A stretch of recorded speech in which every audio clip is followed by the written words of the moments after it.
sin ninguna responsabilidad de las barbaridades que dicen, yo quiero hablar con alguien que sepa para no seguir hablando mal del INDEC, por lo menos sin un fundamento más sólido que el que tengo aún. Y estamos en comunicación con Federico Tiberti, que está en los Estados Unidos, es licenciado en Ciencia Política de la Universidad de San Andrés, si no me equivoco, es argentino, máster y candidato doctoral en la Universidad de Princeton, y es politólogo. Y justamente quisiera que nos contara qué opina acerca de esta decisión de manipular el cronograma de publicación de los datos del INDEC, porque vienen las elecciones, por la veda electoral, o sea que como que el dato puede llegar a cambiar lo que sería el voto, y bueno, de eso se trata la democracia, me parece. Pero bueno, que lo diga Tiberti. ¿Cómo está Tiberti? María Luján Batallán los saluda en el programa de Jorge Enríquez.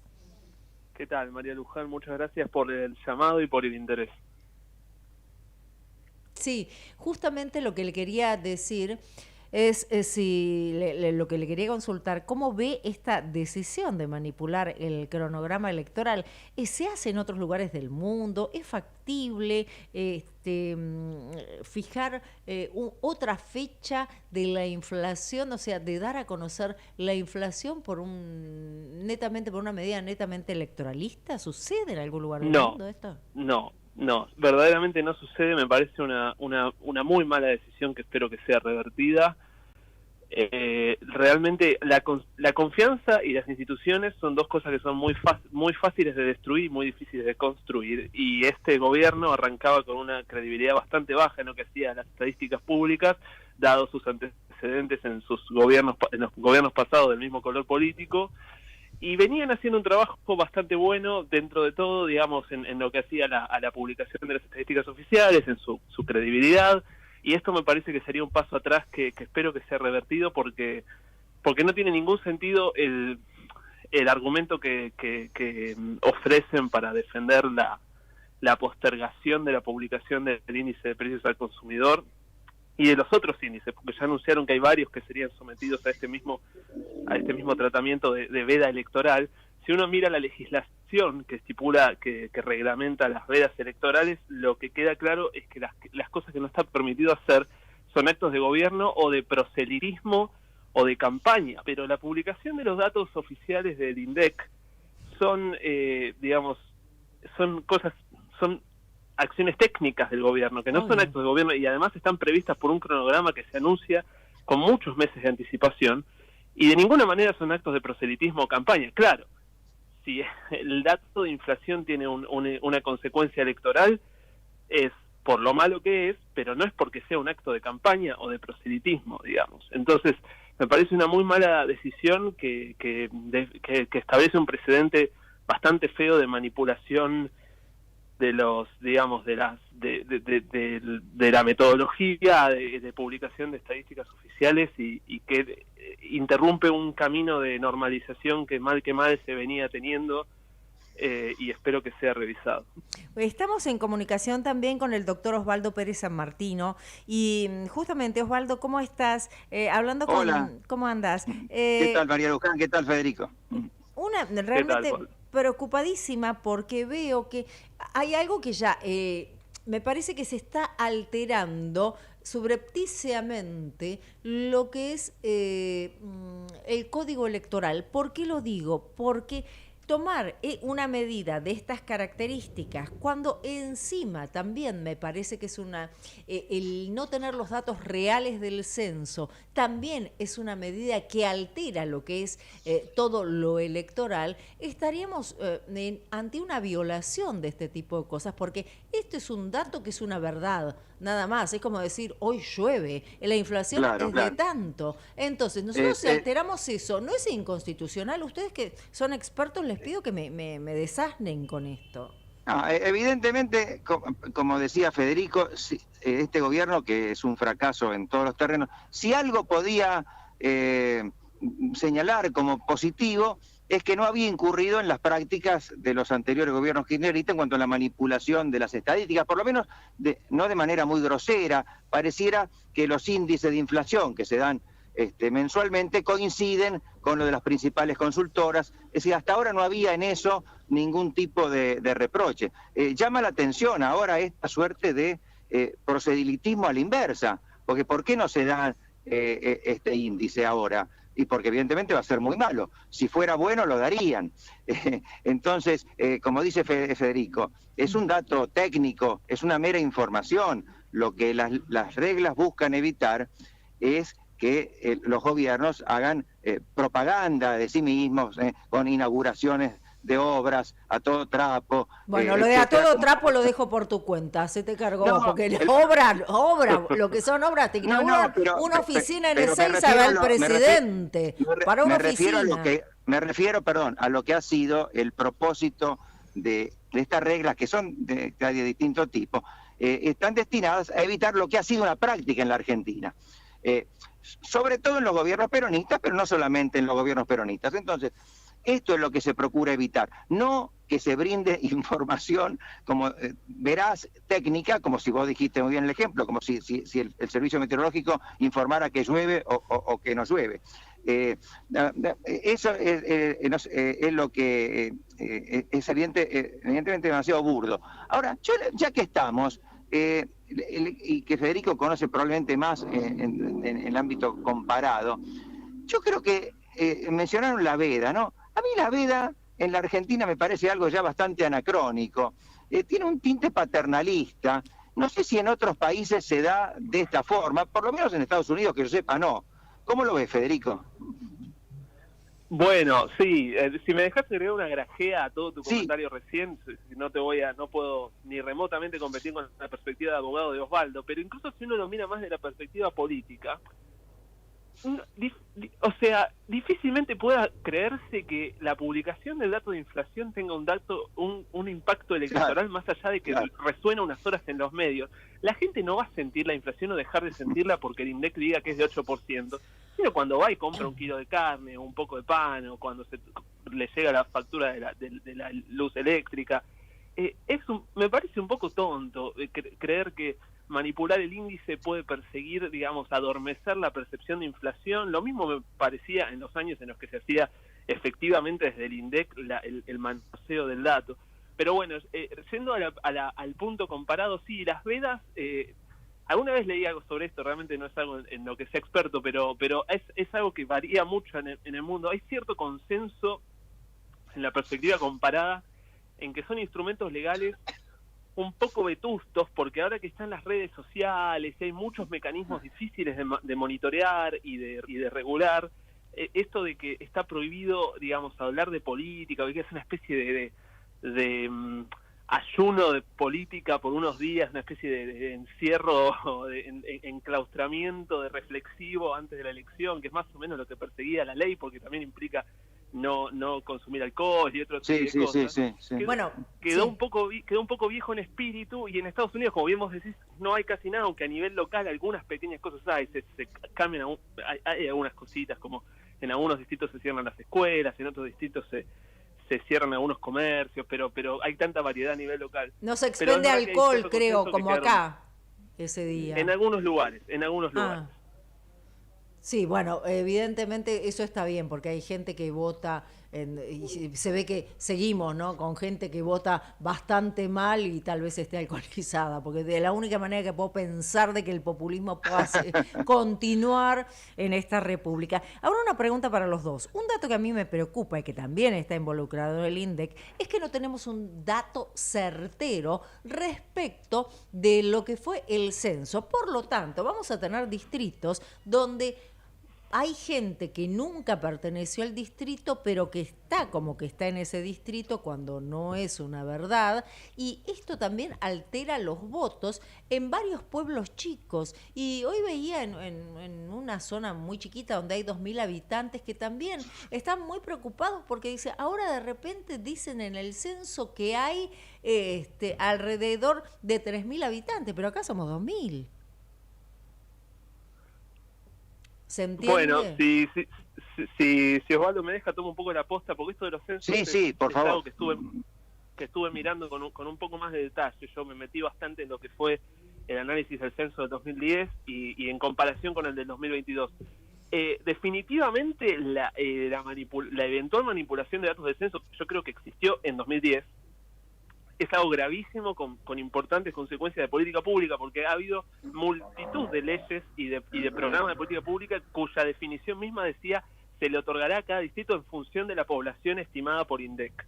Y si esa población estimada por INDEC está distorsionada por la razón que sea, posiblemente política, pero puede ser otra, eso lleva a una asignación equivocada de recursos, sesgada o sesgada incluso políticamente, y eso es un problema grave.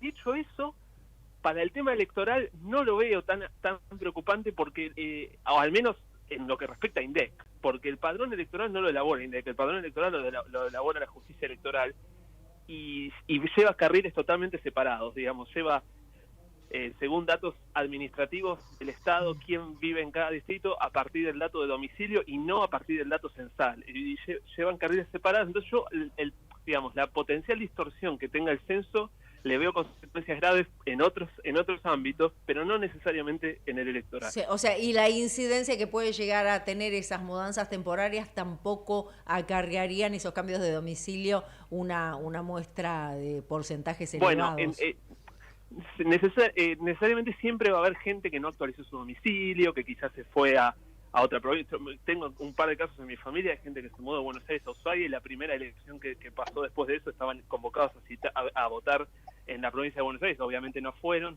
Siempre se producen esos pequeños errores porque la gente se muda, no necesariamente lo reporta muy rápido, el Estado demora en procesarlo. Pero más allá de esos casos... Federico y María Juan, sí hay una distorsión importante, pero que llevaría mucho tiempo hablar, que tiene que ver con la población y lo electoral, es que no se ajusta después del censo la representación de cada distrito, ¿no? Bueno, claro. Importantísimo. Es un gran tema. Sí. Y la asignación también de lo que es la parte económica, ¿no? De cada distrito. Bueno, sin ir más lejos, la coparticipación de impuestos dentro de la provincia de Buenos Aires, que está definida por una cosa que se llama coeficiente CUD, coeficiente único de distribución, estaba hecha en función de la población de cada distrito, y la sobrerepresentación de la población de La Matanza, bueno, yo, en base a ciertas investigaciones que estuvimos haciendo, estoy bastante convencido de que existió una sobrerepresentación de la población de La Matanza, una sobreestimación de la población de La Matanza. Recibieron mucho más dinero por la coparticipación de impuestos que lo que les hubiera correspondido. Claro. Osvaldo. No sé cómo estamos de tiempo. Vos sí, avanza, yo les aviso cuando nos estemos por ir. Ya que tenemos a un politólogo tan calificado que nos vea argentino, pero que nos vea además desde el exterior, yo quería preguntarle a Federico que nos diera muy sintéticamente su visión del proceso político actual en Argentina y el proceso electoral que se viene. ¿Cómo lo estás viendo? Bueno, Argentina, digamos, desde afuera, la tentación que está viendo, especialmente desde los analistas, de nuevo, internacionales, y muchos locales también, es esto de ver Argentina como que está cayendo en el mismo riesgo de otras democracias de apelar a opciones antisistema o por fuera de los sistemas de partidos tradicionales. Entonces, la pregunta que nos hacemos muchos es hasta qué punto es real este crecimiento de las terceras opciones, en este caso la de Milei, en qué medida esto se parece, es un espejo de los casos de Estados Unidos, de Brasil y de otros países que tuvieron estos crecimientos explosivos de opciones antisistema. Y bueno, Argentina, digamos, la elección desde hace ya 6 años giran en torno directamente a problemas económicos, y cada vez más esta calecita de un año bueno, un año malo pasó a ser un año malo y un año peor, y en qué medida los oficialismos se ven ya impedidos de poder ganar una elección por esta digamos, esta mordaza económica cada vez más fuerte. Es importante porque de repente Argentina pasa a ser un caso en el que los oficialismos no solo no pueden ganar, ni siquiera ahora se pueden presentar a competir por la reelección. Y bueno, siendo más a lo concreto, sí. No, lo que veíamos, me parece, en los últimos años, y era un motivo de sorpresa, es que, por ejemplo, en América Latina había bastante estabilidad económica en muchos países y una enorme inestabilidad política. En Perú, por poner un caso Perú, emblemático. Claro. Mientras que la Argentina tenía una enorme inestabilidad económica y una cierta estabilidad política en torno ahora a dos coaliciones, o a una coalición y el peronismo, que no sé llamarlo coalición, que le aseguraba, bueno, alguna previsibilidad en lo político. Y pareciera, si estas encuestas están en lo cierto, que habrá que ver en cuál medida se traducen en lo electoral, que eso, esa anomalía podría perderse. Sí, es verdad, era un interesante contraste ese de Argentina, porque es verdad que se mantenía una especie de incipiente bipartidismo bastante fuerte, e incluso con alternancia, porque se turnaron durante 3 administraciones, pero bueno, digamos, los sistemas de partidos, y esto está súper estudiado, no pueden persistir indemnes a indefinida cantidad de tiempo en problemas económicos, y esto fue así en Europa del Sur, esto fue así en Sudamérica. ¿Cuántos años de crisis consecutivos soporta este incipiente bipartidismo sin dar respuestas, digamos? Porque bueno, un partido queda deslegitimado por una mala gestión, pasa al otro, y le pasa lo mismo, pasa de nuevo al anterior, y si le pasa lo mismo, bueno, es como que parece... Sí, bueno, la gente se cansa del sistema, ¿no? Que la gente empieza a perder la confianza en el sistema democrático y sobre todo republicano. Bueno, Tiberti, creo que te escucharon, y a vos también, Osvaldo, porque en este momento acaban de dar marcha atrás a la medida del INDEC y La Baña se disculpó. O sea, listo. Bueno, lo que habías pedido eso, Tiberti, lo pedís, lo tenés. Nadie puede resistirse a los argumentos de Osvaldo, y bueno, lo celebro. Me parece una buena decisión. Era una muy mala medida. Sí, realmente un desastre. Pero esto nos lleva justamente a este análisis que están haciendo ustedes, y esto cómo repercute en lo electoral, porque por lo menos para futuro vamos a tener una mirada muchísimo más amplia y muchísimo menos sesgada de los datos, como en estos momentos tenemos desde el INDEC, ¿no? Para todo. Sí, afortunadamente el INDEC había sido algo de lo poco que no empeoraron, ¿no? Que mantuvieron. Esta es una anomalía, la de hoy, que por suerte corrigieron, es otro papelón, pero bueno... A ver, Osvaldo, perdieron los datos del censo. El censo eso fue... acá lo tenemos a quien más estudió el tema y que lo denunció en su momento, ¿no? Por supuesto, no me refería solamente a estos datos de estos últimos años de esta gestión referidos al INDEC. Lo del censo que se refiere Federico es del censo de 2010, ¿no, Federico? Sí, el censo del 2010, es más, el censo que se hizo el año pasado, si bien tuvo algunas demoras, y eso es verdad, o sea, estaba previsto un calendario de difusión de los resultados que no se cumplió. Si bien eso es cierto, también es cierto que, y esto lo digo en pos de reconocerles algo bueno, también es cierto que los datos que sí publicaron permitieron revelar que el censo anterior, hecho bajo una administración del mismo partido político, había estado manipulado.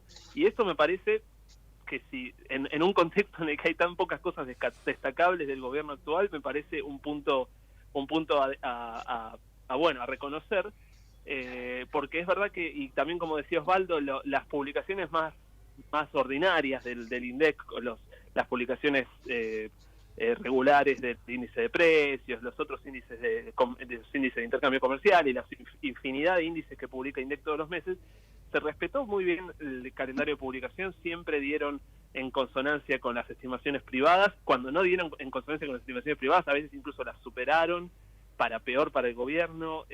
Así que, o sea, la verdad es que la gestión de INDEC arrancaba con una credibilidad en menos 100 y dentro de todo habían hecho un trabajo aceptable y era una pena, por así decirlo, en realidad una vergüenza que lo estropearan a tan pocos meses del final con esta medida que por suerte revirtieron. Igual en política, mejor que nadie, sabés que no se pueden revertir las imágenes. Y esto trazó una imagen bastante negativa respecto de, No, sin duda. o sea, del bardo que hicieron el día de hoy, el mamarracho que hicieron, ya no se vuelve. No, En pero política bueno, no volvés. que le hace una mancha más al tigre, ¿no? Claro. Sí, estamos yo qué sé, cerrando. A viste, ver, sí, sí, yo, no, Osvaldo, vos. vos viste lo que ha sido hoy ese tuit, no sé si fue de Aracre, que era el jefe de asesores de Alberto Fernández, criticando muy duramente las políticas de Massa, así del propio gobierno que él integraba hace pocos días. Es decir, estamos en una situación... No, claro. Es decir, a mí siempre me disgustó, me gustaron las declaraciones de Aracre. Ahora, si yo fuera él, por lo menos por lealtad hacia mi propio gobierno, me mantendría callado por un tiempo, si carecen de la más mínima dignidad. Esto sí, este gobierno nos está ofreciendo algunas de estas escenas, de estas escenas de teatro realmente que no se pueden creer. O sea, no solo Aracre criticó al gobierno menos de una semana después de haberlo abandonado, sino que hoy Cecilia Moró y otros integrantes del gobierno prácticamente que están pidiendo que se lo investigue judicialmente a Aracre por un presunto, no sé, triangulamiento de dinero, no sé bien de qué se trata la causa. Una cosa increíble, o sea, hasta hace días estaban trabajando juntos. Bueno, y esto no es la primera vez que pasa, con Guzmán pasó lo mismo, con Kulf pasó lo mismo, parece que es una... Realmente son cosas que yo al menos no tenía visto en toda mi vida. Y vos como estudioso, ya termino, me imagino que María Luján me estará por cortar y hacerlo cuando quiera. No, anda cerrando, estamos bien. De los sistemas políticos, imagino tu estupor ante un presidencialismo en el que el ministro del Interior es opositor al presidente. Un presidencialismo peronista con semejante nivel de disfuncionalidad en la toma de decisiones es algo realmente inédito.